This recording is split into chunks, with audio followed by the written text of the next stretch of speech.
Welcome to the second episode of Critically Realistic. In this podcast, we are searching to address controversial issues that affect our life and society. If you are sensible or getting offended easily, please stop the video and go back to your comfort zone. If not, please consider to like and subscribe. By doing so, you are helping us promote open conversation in a time of social crisis. In this episode, we will address the subject of the ever-growing alphabet salad, affecting all aspects of our lives. We will offer a new approach toward the LGBT movement, one that separates sexual preference and need for attention. It is in our interest to understand, respect, and integrate all people regardless of their sexual orientation. Regardless, we believe they are a small, separate group in a crowd of screaming people. In the process of our investigation, we will address the following questions. Why should we separate the letter? Why transgender should be addressed independently? How the current movement is demolishing everything good that has been achieved for same-sex couples? And most importantly, how should you handle in your life with this mess? Thank you for being part of a growing community that is searching to understand and want to fight for a better future. The recent rise of the LGBTQ movement can be confusing and frustrating. In this article, I break down its different parts and create a comprehensive argument about its origin and what should we do about it. This video is produced due to a personal necessity, one that has been imposed on me as it has been imposed on many others. It addresses the general violent confusion about the ever-growing alphabet salad, which we should all accept and adopt regardless of our beliefs and our inner and unexplained confusion. It is a topic built on slogans that we must all repeat regardless of the inner dissonance it creates. Most importantly, we should all agree that it is the most critical subject of our time, regardless of the small to non-existent minority that it addresses. When I was first introduced to the subject, the topic seemed unimportant. It has been presented to me by exposing me to the pronounce idea. As a first reaction, I categorize it as something that sounds like an adolescent tantrum that should be ignored. I had an inner need to distance myself from it. There was something wrong with this topic. One that I knew, based on first principles, was wrong, but I couldn't put it in words or build relevant logic to defend it. Over time, and as the subject became more prominent, I realized that I was not alone in this predicament, differently from the extreme and well-articulated slogan-based argument made by the defenders of this madness. I was not prepared, neither had the time to formulate a genuine idea about a topic that until yesterday seemed insane. The creation of the infinite and ever-growing alphabet salad is not built in that way by mistake. It allows extremely small minorities to group around a bigger group that merits its existence. Doing so allows this angry and confused minority to downplay the importance of the original movement and elevate their unjustified cause. They do so by eliminating any obstacle in its march forward and making us all forget why we gather here in the first place. After a long and painful process of trying to understand what all this mess is about, I came to realize that we are missing an essential point in our social debate, if you can still call it a debate. As we were busy trying to understand what their arguments are all about, we took one of their fundamental ideas for granted, the idea that it is all one, unified group.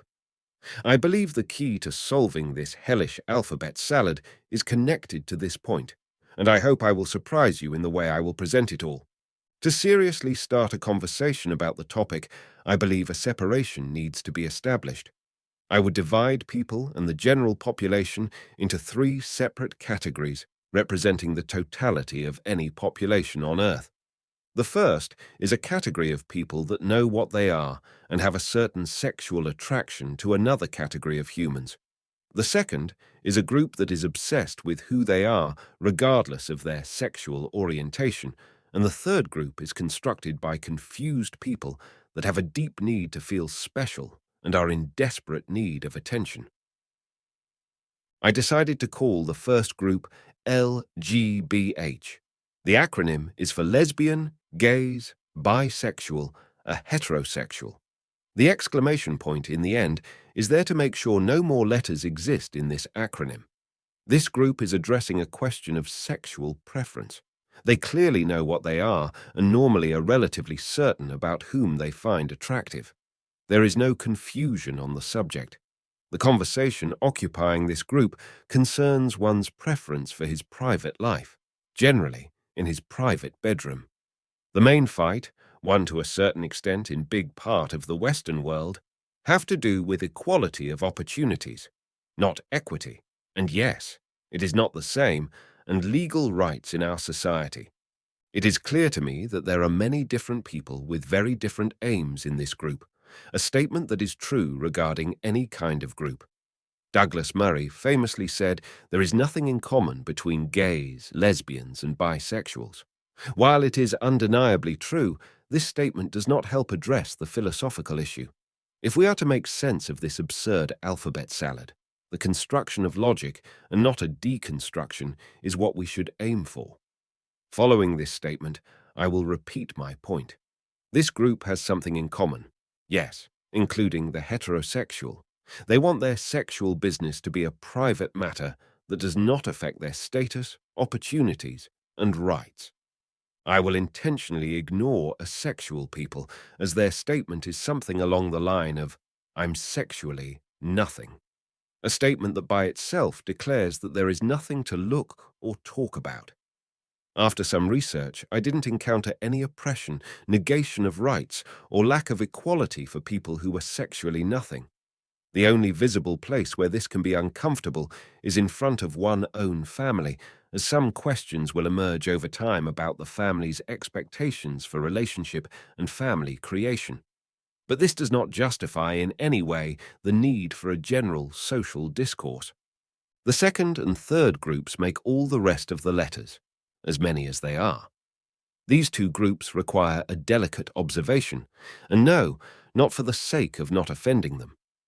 The reason for it is that without a clear understanding of what separates them, they can seem like one group. The distinction is extremely important if we are to move forward in our understanding, as it separates between a small minority that needs to be addressed properly in our evolving society and a big majority that need to be ignored and put back in its place.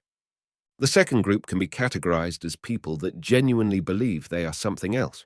Not too long ago, it referred only transgenders, but now we must also include people that think they have multiple souls, wolves, giraffes, etc. A development I believe is not doing any favor for the transgenders.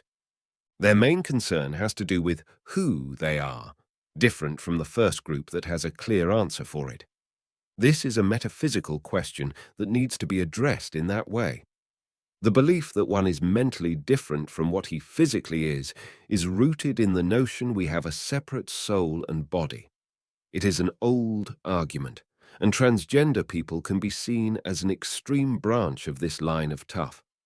The development of the virtual world of social media didn't help either, as it reinforced the idea that one can and is something else online from what one is in the physical world. This group contains a very small minority that, in any other socio-political subject, will not even get mentioned due to their size. Many people I spoke with on the subject conclude the argument by saying it is a mental disorder called gender dysphoria, and on many levels, they are right. Regardless, having an argument circling the question of mental sanity does not help us progress constructively, as it presents us with the same conclusion on both sides. If it is a mental problem, what should we do about it? And if it is not a mental problem, what should we do about it? Do you see my point? My approach to it is a bit different. I believe the problem is not with its categorization, but with its socio-political implications. Let us assume it is a mental disorder. It seems to me we all have some, each and his own. While many people with mental problems will justifiably search for help, I find that for some others, the solution is not to try and solve their disorder, but to allow the person to live with it to the fullest. After all great artists or historical figures could have been categorized with a certain level of mental disorder. The fact that they took it to the fullest of its extent made them great. Looking at the transgender issue makes me believe that our problem is not with this small minority and their life choices, but with their requirements from society at large. Taking this logic forward, I would say a clear line should be drawn, one that has to do with the effect an individual's mental disorder has on society. It is true for all mental illnesses and should be the gold standard.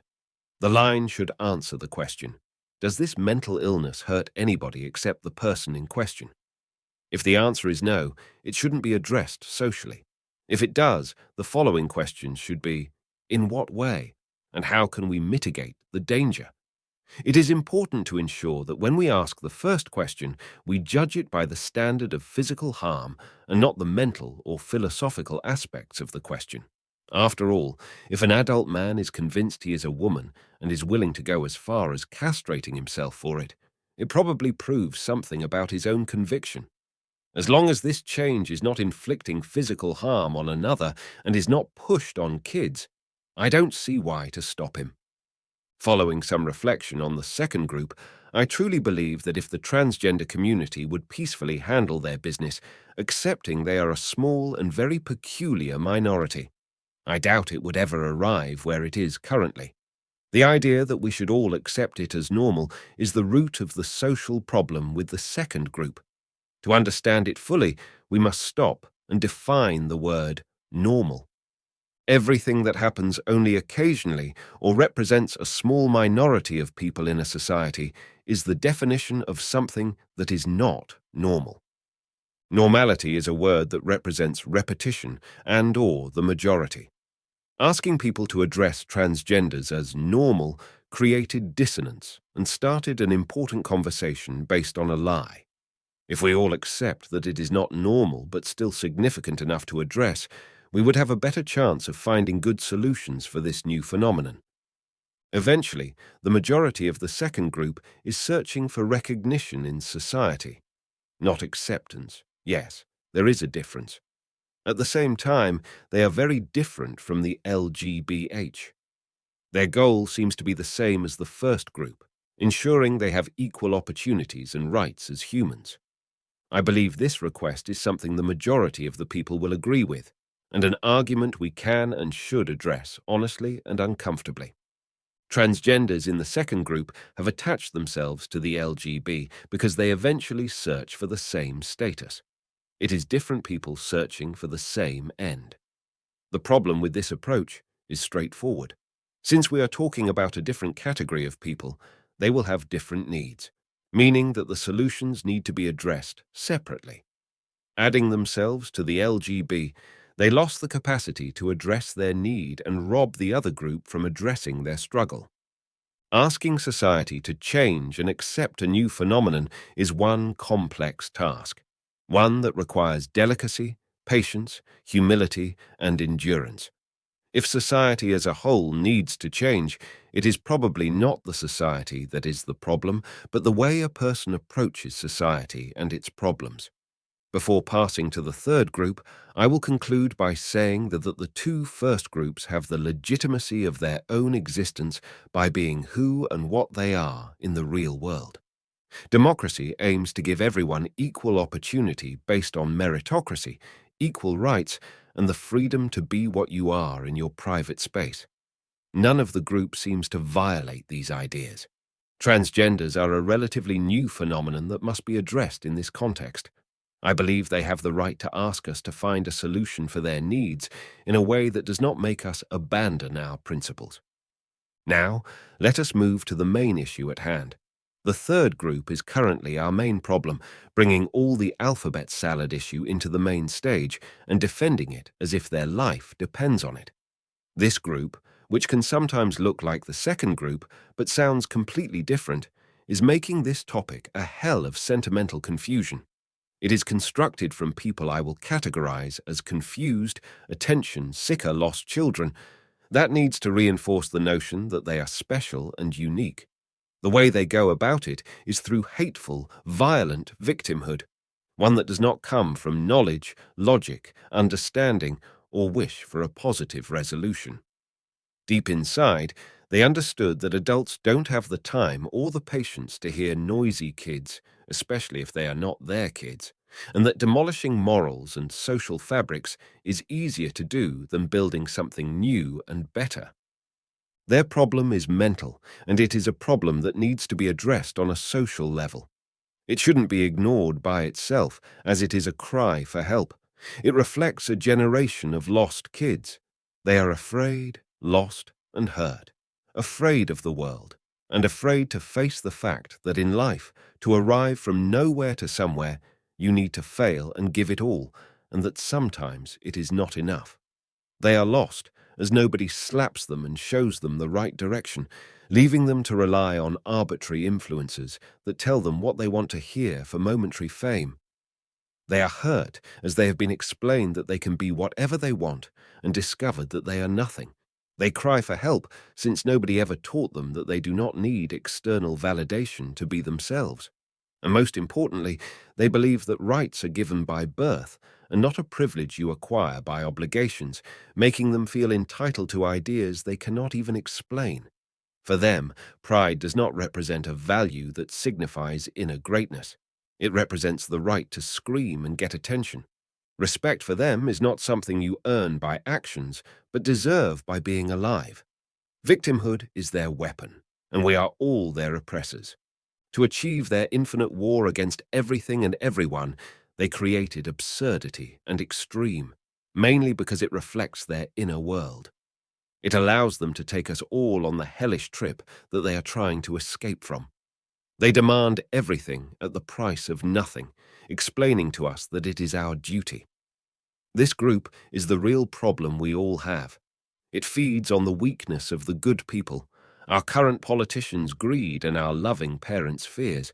They do not promote peace, humility, love, or the creation of a better society. When this group realized that the transgender movement required real actions, such as starting to take medications and pass castration, they took a step back and then 2 steps forward. The invention of all the rest of the letters in the alphabet salad is a manifestation of the need for attention that does not require anything from the people that claim it. The pronounced topic that jump-started this insanity is a wonderful example. It requires society to twist and redefine its language and inner world without requiring anything from the person that claims it. It is a perfect solution for this group, as it gives them the freedom and flexibility to always be oppressed while getting rid of the need to practically do or prove anything. This group is at the center of all the general social movements in our society. They are the noisy few that understood that they could jump on the wagon of an even smaller minority for the sake of promoting their anger. They don't represent the good of the group they claim to be part of.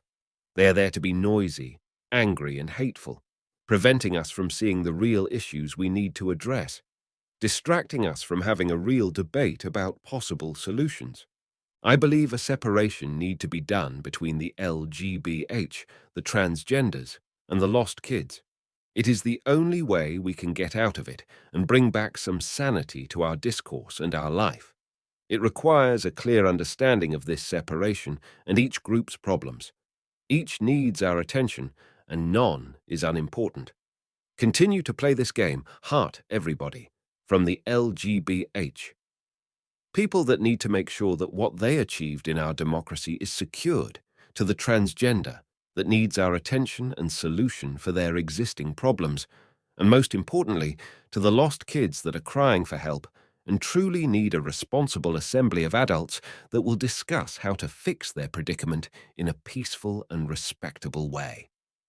The alphabet salad is the poster child of our sickness, our loss of philosophy, fear of talking about hard subjects, and the destruction of our family and community structure. It is time to separate this salad and start to address our problems with the right words. I hope and believe this article will give some clarity and to others' words to express their thoughts. We have a hard road ahead of us.